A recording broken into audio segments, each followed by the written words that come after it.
Hello everyone and welcome to your Year 11 English class.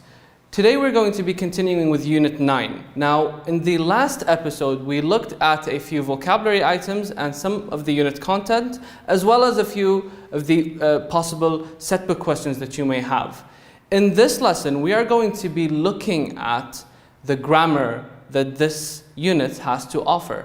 Now, what I want you to do is to have your workbook ready, and I want you to have a pen and paper, okay? So you can write down what I have to say, because this unit is very important and you do need to listen and you do need to know how to do the grammar that I am about to show you in this episode. So are you ready? Let's go. So this unit talks to us about the passive voice. Now, what is the passive voice? Now, first of all, you need to understand that there are a few types of sentences. One of these types of sentences are the active sentences. And an active sentence has a subject, a verb, and an object. Now, the passive sentence, or in the passive sentence, what we do is we bring the object in front. And the subject is not given that much importance. In a passive sentence, it is not important who did the verb, but it is important what happened, like who received that verb. So a passive sentence is used to emphasize information we think that is important. We make an active sentence passive by adding verb to be first, and then we add the past participle of the verb. This change depends on the tense of the sentence. So if you remember, sentences have tenses, the grammatical tenses. So we have present simple, present continuous, past simple, past continuous, present perfect, past perfect, and the future. We are going to be looking at each one. In an active sentence, it has, like I said, a subject, a verb, an object. So for example, the cat ate the food. The cat is the subject, ate is the verb, and the food is the object. Now, in a passive sentence, the object comes first, and then we put the correct form of verb to be, and then after that we put the verb in the past participle, and then we complete the sentence. So, if you can look at the example, the food was eaten. So, in the first sentence, the food was the object. We put it at the beginning. We put verb to be, which is was, here. Why did we put was? Because it's in the past simple. You're going to look at it now. And then the verb, which is eat, turned into the past participle, which is eaten. The cat is removed from the sentence. I don't need to know. I just need to know what happened. The food was eaten. That's it. Now, to change a sentence from active into passive, if you can look at the table right in front of you, I want you to screenshot it or to make a note of it, because it's very important. First, what we need to do is we need to identify the subject, the verb, the object. So look at the sentence, see where is the subject, where's the verb, and where's the object. Then what I want you to do is to determine the tense of the verb. So you need to know what tense the verb is in. Is it in the present simple? Is it in the past simple? Is it in the future? Okay? Then we start to change the sentence into a passive.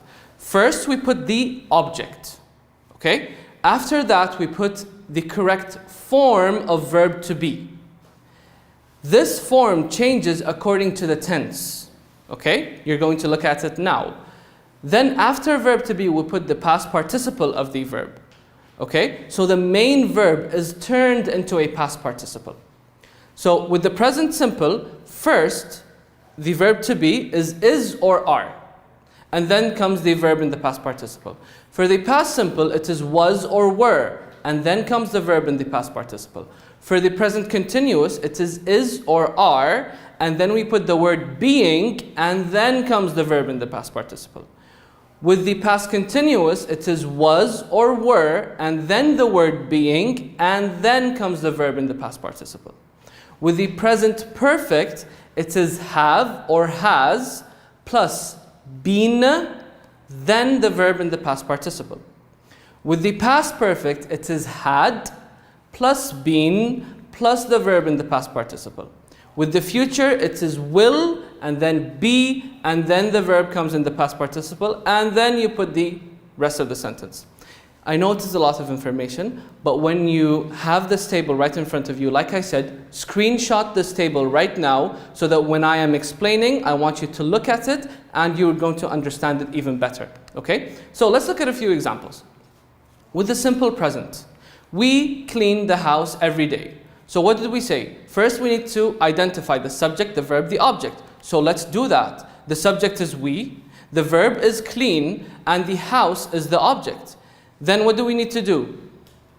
Very good. I need to start with the object first. Excellent. Very good answer. Which is the house. Then what do I need to do? Look at the table. Very good. I need to add is or are because it is a present simple sentence. So what do I add? Is or are? Very good. I add is. Why do I add is? Because the house is singular. Very good. And then what do I add?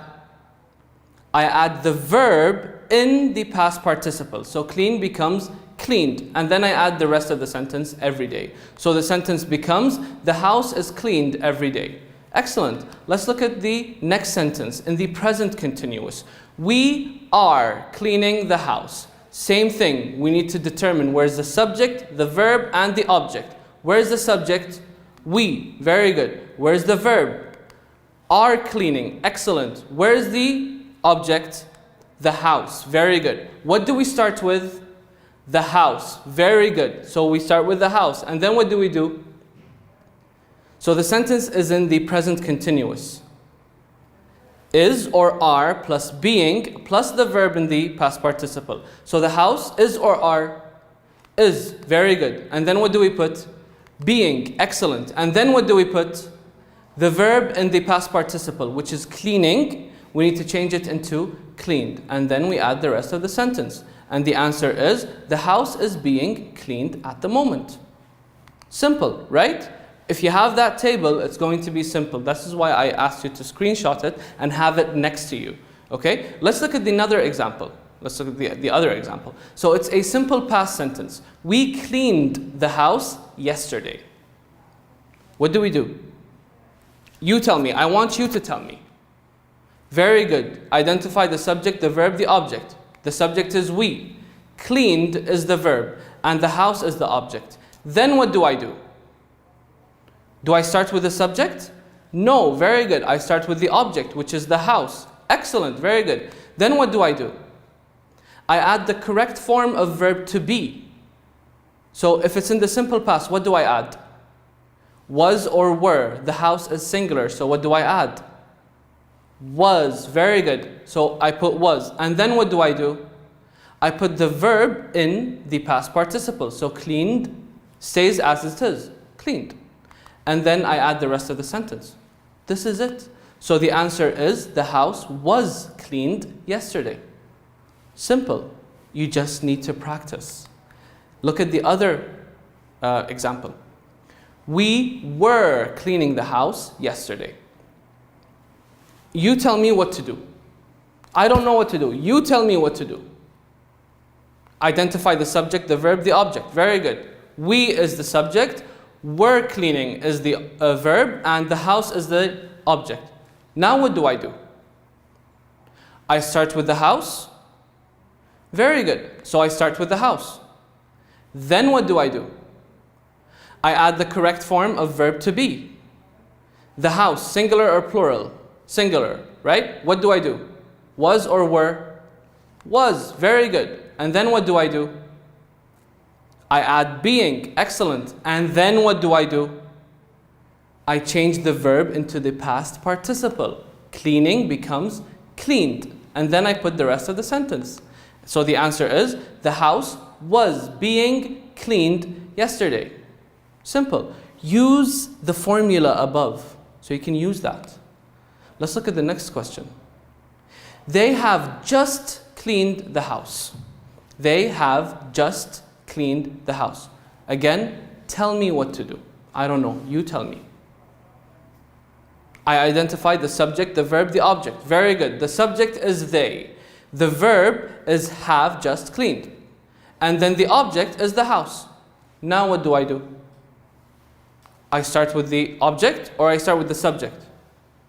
Object, are you sure? Very good, very good, excellent. So I start with the house. Now what do? I need to put either have or has. Why? Because the verb is in the present simple. So what do I put? Have or has? The house. Has. Very good. And then what do? I put just. Very good. And then what do? Been. Excellent. So it's have or has plus been plus the verb in the past participle. So cleaned stays as it is. Right? Because it is already in the past participle, because the present perfect has the verb in the past participle. So you can use it. Right? So the rest of the sentence, or the answer is, the house has just been cleaned. That's it. Let's look at the next one. The past perfect. I had cleaned the house before. I had cleaned the house before. See, the present perfect and the past perfect are very easy. Why? Because they already have the verb in the past participle. So you can just use it. You just need to change a few things here and there or add something. That's it. Tell me, what do? How do I change this sentence into the passive voice? I choose the subject, the verb, the object. I identify them, right? Are you sure? Very good, excellent. So I is the subject, had cleaned is the verb, the house is the object. Now what do? I start with the house. Very good. I started with the house. Then what do? It's in the past perfect. Go back to that table, the screenshot that I asked you to take. What do? I add had. Very good. That's it. And then what do? Been. Very good. Excellent. And then what do? I put the verb in the past participle, which is cleaned. It's exactly the same. So if you notice, the only thing that we've changed is we've put the house at the beginning and we add the word been between had and cleaned. That's it. It is as simple as that. I know that it's probably a lot of tenses to work with, but again, if you repeat this episode more than once, I am 100% sure and I'm 100% confident that you guys will be able to get it. The answer is, of course, the house had been cleaned before you arrived. Excellent? Very good. Let's look at the last one, which is the future will. He will clean the house at night. What do? Subject, verb, object. Very good. Where's the subject? He. Where's the verb? Will clean. Where's the object? The house. Now what do? I start with the object, the house. Then what do? Will. Why do we put will? Because this is in the future. Very good. So we put will. Then what do? We put be. Excellent. And then what do? The verb becomes the past participle. Clean becomes cleaned. Excellent. At night, you put the rest of the sentence. That's it. The answer is the house will be cleaned at night. Is that good? So did you get it? Yeah? Go back to it. Look at it more than once so that you can grasp the idea of how to change a sentence from active into passive. Let's look at a few exercises and a few questions. So look at this multiple choice question. This problem, space, by your father yesterday. So we have the word yesterday. So we are looking at a sentence in the present. No, it's in the past. The only one that's in the past here is was solved. Excellent. Very good. Let's look at question number 2. Many things, space, in this house. Let's look at the answers that we have. We have say, is said, are said. So we know that we need to change the sentence into passive, correct? So why don't we play a game of elimination? Let's eliminate the answers that cannot be right. So we eliminate A and C. So we're looking at is said and are said. Many things, it's plural. So what do I choose? Are said. Very good, excellent. Let's look at question number 3. The contract, space, by the new employee lately. The contract, by the new employee lately. So we have the word lately. So what is it? What do we choose? Has been signed. Very good. Excellent. Now, what I want you to do is this do as shown question. Okay? So our neighbor gave me a lift. We need to change it into passive. Exactly the same. Choose the subject, choose the verb, choose the object. And then we start with the object. Right? And then we put verb to be, and then we put the past participle of the verb, and then comes the subject. So the answer is, a lift was given to me. That's it. Let's look at question number 2. Someone is building a hut on that hill. Someone, subject, is building, the verb, a hut, object. What do I start with? A hut. And then I put the correct form of verb to be, and then the verb in the past participle. So what does the answer, what is the answer? A hut is being built on that hill. Very good, excellent. Question number 3, they will award Salim with a scholarship. So what's the answer? A scholarship will be awarded to Salim. Very good. What I want you to do is to do exercise 6 on page number 70 in your workbook. It is all about passive and changing the verbs into passive. Now let's look at the prepositions of time and place. This is your second grammatical thing that you need to know. Prepositions are short words that connect nouns, pronouns, and phrases to other words in the sentence. They can express time, they can express place, they can express how the action is happening, and you have 2 prepositions that you need to know. Prepositions of time and prepositions of place. Okay, so let's look at the prepositions of time first. I'm going to go over them very quickly because you already know them. I have in, on, at, and by. In, I use them with months and seasons and years. So I am traveling to Dubai in July. On, I use with the morning or the evening, the afternoon, or during the days. So for example, I have breakfast, so for example, I can say, I start my new job on Saturday. At, I can use with at night, particular time, or weekend. So I can say, for example, I ate dinner at night. By, I can say, it is used to say no later than or before a specific time. So I can say, for example, Ahmed promised to be here by 5 o'clock. So he's going to be here by 5 o'clock. Okay? Other prepositions are from, until, or till, and to, or for. Okay? So for example, with from, I can say, the shop is open from 9 o'clock. Okay? Until, till, or to, they are all the same. So I can say, for example, the show starts from 4 p.m. until 5, for example. For, I use for the amount of time or the amount of years or months. So for example, I say, I have been teaching English for 4 years. So I gave an amount of time. Okay? Let's look at the prepositions of place. So I have in, on, at, and to. Okay, so I can say, for example, I am watching TV in the living room. I can say the table or the book is on the table. I can say I eat dinner at night. Or I can say, for example, I am going to the avenues. Let's look at a few grammatical exercises. Salim arrived to school, space, 8 o'clock. I have time. What do I put? At. Very good, excellent. What about question number 2? I have been looking for it, space, February.